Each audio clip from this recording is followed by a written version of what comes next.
ఏంటి ఇది? పెళ్లి రోజు నా కొడుకు దగ్గర ఆశీర్వాదం తీసుకుని అక్షింతలు వేయించుకున్నావా? ప్రతి క్షణం నేను వేస్తున్న అక్షింతలు సరిపోవడం లేదా?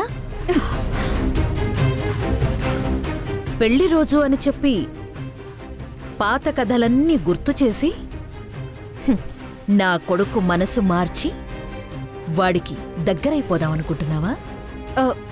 అది కదత్తయ్య.